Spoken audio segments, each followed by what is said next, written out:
Hello दोस्तों, तो हम लोग गागर में सागर जो कि ज्योग्राफी है वो उसका हम लोग यहाँ पे भूकंप तक कंप्लीट कर चुके हैं। जो कि PSL तिरंगे है ये सब कंप्लीट कर चुके हैं और इसका प्लेलिस्ट भी बना हुआ है। जिसको प्ले मतलब और भी वीडियोस देखना है इससे पहले का, तो आप लोग प्लेलिस्ट विजिट करके आप लोग देख सकते हैं। और चलिए इस वीडियो को शुरू करते हैं। तो प्रमुख धाराएं आज देखेंगे, प्रशांत महासागर की जलधाराएं देखेंगे और क्यूरोसिया जो कि देखिए क्यूरोसिया जो कि जापान जापान की धारा है और ये गर्म होती है। क्यूरोसिया जो कि क्यूरोसियो जो कि जापान की धारा है और ये गर्म होती है। और हेम्बोल्ट की धारा जो कि ठंडी होती है। क्यूराइल धारा जो कि ठंडी होती है। अटलांटिक महासागर की प्रमुख जलधाराएं उत्तरी अटलांटिक में जो कि गल्फ स्ट्रीम, फ्लोरिडा धारा, उत्तरी अटलांटिक बहाव, कैनरी धारा एवं लेब्राडोर धारा। दक्षिणी अटलांटिक में ब्राजील ब्राजील धारा है, मतलब ब्राजील धारा और फाकलैंड धारा, दक्षिणी अटलांटिक बहाव और बेंगुएला धारा, ये सब प्रमुख है। तो और एक बार देख लेते हैं प्रशांत महासागर की जलधारा है क्यूरोसियो जो कि जापान की धारा है और ये गर्म होती है। हेम्बोल्ट की धारा ये ठंडी होती है। क्यूराइल की धारा ये ठंडी होती है। और ये आपका अटलांटिक महासागर महासागर की प्रमुख जलधाराएं जो कि उत्तरी अटलांटिक में है वो गल्फ स्ट्रीम हो जाएगा, फ्लोरिडा धारा हो जाएगा, उत्तरी अटलांटिक बहाव हो जाएगा, कैनरी धारा हो जाएगा, लेब्राडोर धारा हो जाएगा। दक्षिणी अटलांटिक में ब्राजील धारा, फाकलैंड धारा और दक्षिणी अटलांटिक बहाव एवं बेंगुएला धारा हो जाएगा जो कि दक्षिण में। और जलधाराएं से आप अगर मतलब रिलेटेड में पूरा अगर डिटेल्स में पढ़ना चाहते हैं तो आप इसको वीडियो को पॉज करके इसको आप गूगल लेंस में स्कैन करके आप लोग पढ़ सकते हैं। तो अभी हम लोग करेंगे वायुमंडल की परतें जो कि क्षोभ मंडल जो कि ट्रोपोस्फेयर जिसको बोलते हैं। क्षोभ मंडल वायुमंडल की एक सबसे निचली क्षोभ मंडल वायुमंडल की एक सबसे निचली परत है। और इसका और भी है। ध्रुवों पर इसकी ऊंचाई लगभग 8 किलोमीटर तथा विषुवत रेखा पर 18 किलोमीटर हो जाती है और तथा इसकी औसत ऊंचाई 13 किलोमीटर है। और मौसम संबंधी समस्त गतिविधियां जो कि क्षोभ मंडल में ही घटित होती है। और क्षोभ मंडल को संवहन मंडल या परिवर्तन मंडल भी कहा जाता है। क्षोभ मंडल जो कि समताप मंडल से क्षोभ सीमा जिसको ट्रोपोस्फेयर द्वारा अलग होता है। और क्षोभ सीमा के निकट चलने वाली तीव्र गति की पवनों को जेट स्ट्रीम कहा जाता है। कौन सा? तो क्षोभ सीमा के निकट चलने वाली तीव्र गति की पवनों मतलब तीव्र गति जो कि तेज हवाओं को जेट स्ट्रीम कहा जाता है।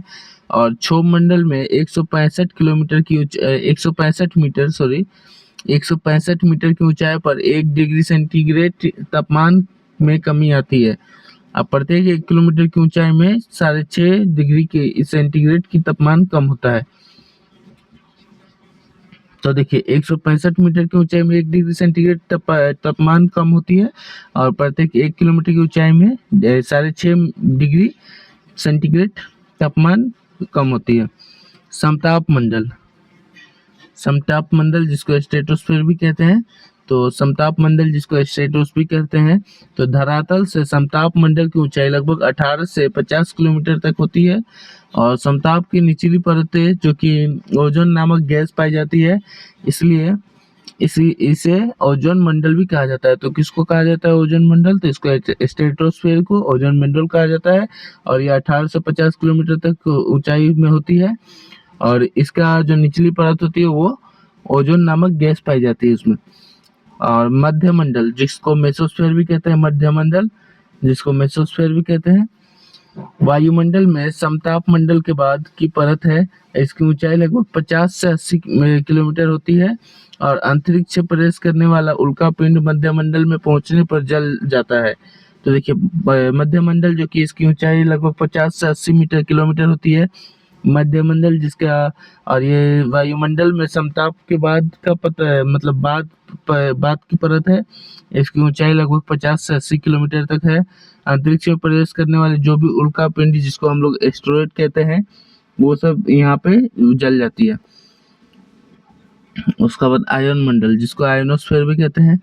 तो आयन मंडल का विस्तार जो कि 80 से 640 किलोमीटर के मध्य है, और इस मंडल में विद्युत आवेशित कणों को प्राधान्यता है। आयन मंडल की विस्तार लगभग 80 से 640 किलोमीटर के मध्य है। इस मंडल में विद्युत जो कि आवेशित कणों की प्राधान्यता है, इसलिए आयनमंडल रेडियो तरंगों को पृथ्वी पर परावर्तित करके संचार व्यवस्था को संभव बनाता है। इस मंडल में ऊंचाई के साथ तापमान में वृद्धि होती है। ब्रह्ममंडल के अरोरा जो कि ऑस्ट्रेलिस और अरोरा बेरियालिस नामक घटनाएं होती है, जिस कारण इन्हें उत्तरी ध्रुवीय प्रकाश जो कि ऑरोरा बेरियालिस व दक्षिणी ध्रुवीय प्रकाश जो कि अरोरा ऑस्ट्रेलिस के नाम से जाना जाता है।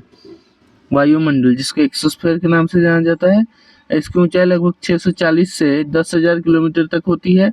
इस मंडल में हाइड्रोजन व हीलियम गैसों की प्राधान्यता होती है।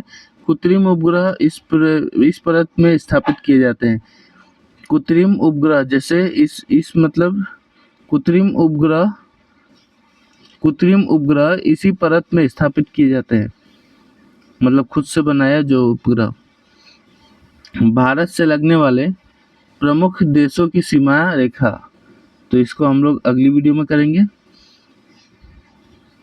तो आशा करता हूँ आपको ये वीडियो अच्छा लगा होगा। वीडियो अच्छा लगा तो वीडियो को लाइक करें, चैनल को सब्सक्राइब करें। फिर मिलते हैं अगली वीडियो में। जय हिंद।